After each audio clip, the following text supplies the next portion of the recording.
Olá pessoal, eu sou a professora Thalita, vou trabalhar com vocês questões de literatura. Hoje, especificamente, nós vamos falar sobre o Barroco.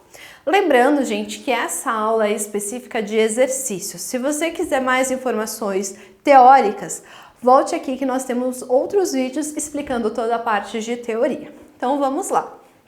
Primeiro a obra de Gregório de Matos, autor que se destaca na literatura brasileira, compreende. Letra A. Poesia épico-amorosa e obras dramáticas. Gente, o Gregório de Matos, ele não escreveu drama, ou seja, ele não escreveu obras de teatro. Então a gente já elimina a letra A. Letra B. Poesia satírica e contos burlescos. Gente, poesia satírica, realmente o Gregório de Matos produziu, tanto que o apelido dele de Boca do Inferno veio justamente dessas poesias satíricas que ele produzia. Agora, essa parte de contos, ele nunca produziu contos. Letra C. Poesia lírica, de caráter religioso e amoroso e poesia satírica. Gente, essa está correta por quê? Para quem não lembra, o Gregório de Matos, gente, durante um tempo, ele foi até padre. Na verdade, ele chegou a ser padre, porém acabou desistindo da carreira, né, dentro da Igreja Católica. Por quê, gente? Ele percebeu que, na verdade, não era aquilo que ele queria. Tanto que depois ele acabou fazendo a faculdade de Direito, foi para Portugal. Inclusive, chegou a ser expulso de Portugal por conta dos poemas satíricos que ele produzia. Também, gente, a poesia religiosa dele é bastante pesada. Para vocês terem noção, ele tem um poema onde ele fala que Deus existe para que ele possa pecar. Se ele não pecar, Deus não pode executar o seu trabalho. Então, gente, é bastante pesada essa parte da poesia do Gregório de Matos.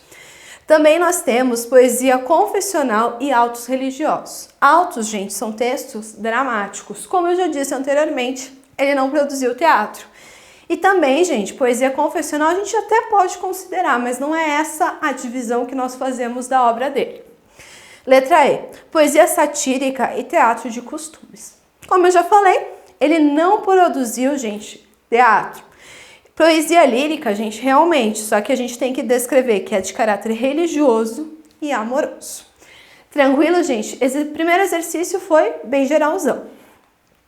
Segundo, considere as seguintes afirmações sobre o barroco brasileiro. Primeira, a arte barroca caracteriza-se por apresentar dualidades, conflitos, paradoxos e contrastes, que convivem tensamente na unidade da obra. Gente, a palavra-chave, quando nós estamos falando de barroco, é a dualidade, ou seja, entre o céu e o inferno, entre a razão e a emoção. NX0 se inspirou no barroco, tá?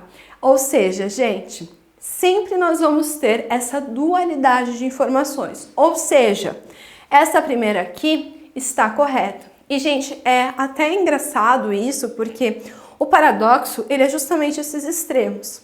Mas são extremos que viram um só dentro das obras barrocas. Segunda, o conceptismo e o cultismo, expressões da poesia barroca, apresentam um imaginário bucólico sempre povoado de pastoras e ninfas. Gente, pastoras, ninfas não são corriqueiras, não aparecem, desculpem, no barroco. Elas aparecem somente depois no arcadismo, que é o movimento lá do campo, de viver no campo, fugir da cidade, lá no arcadismo sim. Aqui no barroco, gente, nós não temos essa parte de ninfas.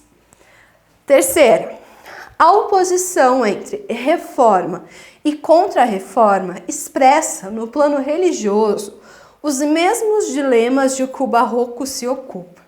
Gente, só lembrar, aqui é uma questão bastante de história. Reforma foi quando Lutero lá criou, né, as suas 98 teses e colou na porta da igreja. Disso surgiram a igreja luterana, anglicana e a calvinista. Mas, gente, a Igreja Católica viu que com isso eles estavam perdendo muitos e muitos fiéis. Por conta disso, a igreja vai lá e faz a contra-reforma, tenta mudar a forma de pensar da igreja. Ou seja, eu posso considerar sim que isso também mostra o que o barroco passava. Ou seja, a 1 e a 2 estão corretas. Ou seja, gente, a resposta certa, 1 e a 3, desculpa, é a D, tá bom? Somente a 2 que estava errada. Próximo. Quando jovem, Antônio Cândido acreditava nas palavras, especialmente nas que eram ditas com fé. No entanto, todas as palavras que ele dissera nos púlpitos, nas salas de aula, nas reuniões, nas catequeses, nos corredores, nos ouvidos dos reis, clérigos, inquisitores, duques, marqueses, ouvidores, governadores, ministros, presidentes, rainhas, príncipes indígenas, desses milhões de palavras ditas com esforço de pensamento, poucas ou nenhuma delas havia surtido efeito. O mundo continuava exatamente o mesmo, o homem igual a si mesmo.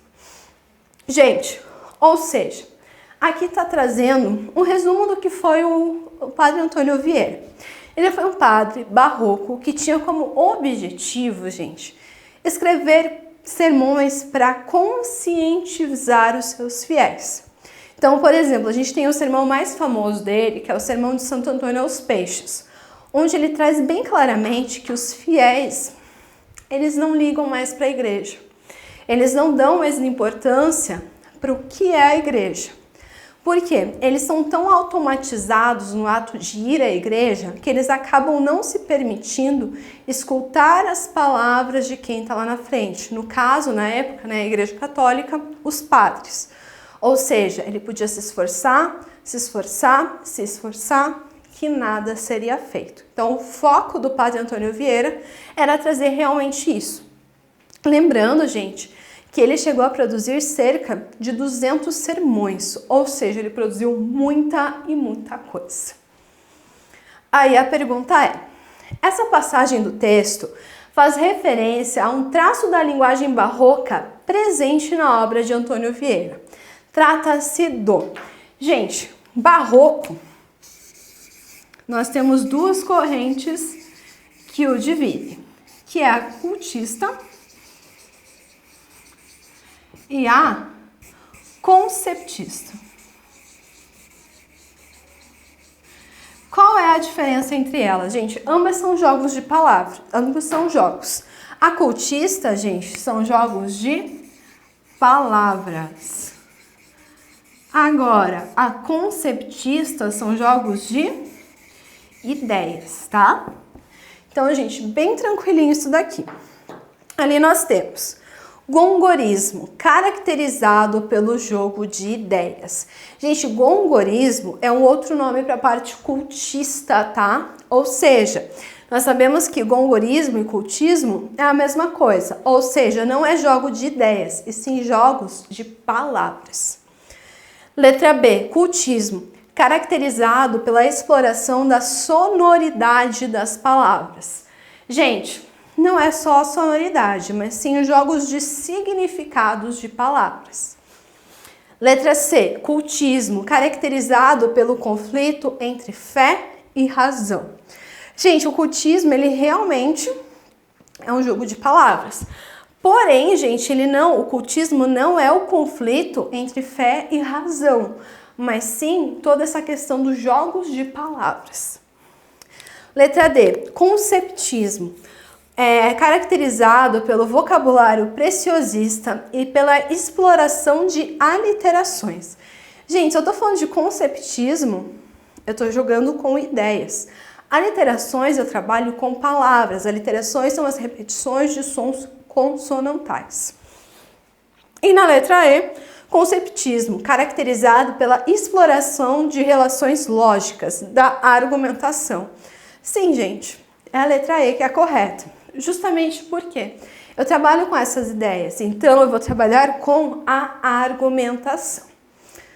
Bom, gente, como vocês sabem, a gente sempre deixa uma tarefinha para vocês fazerem em casa. Nesse caso, aqui estão os exercícios. Gente, vocês podem pausar o vídeo, resolver a questão, vocês podem printar da forma que for melhor para vocês. Primeiro exercício, Segundo exercício. Terceiro exercício.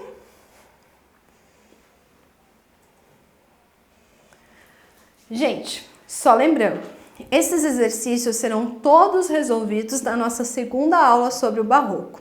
Não esqueçam da importância de fazerem esses exercícios. Porque, gente, vocês fazendo esses exercícios, vocês já vão vendo onde estão as grandes dificuldades de vocês. E na próxima aula a gente vai corrigir. Até a próxima aula!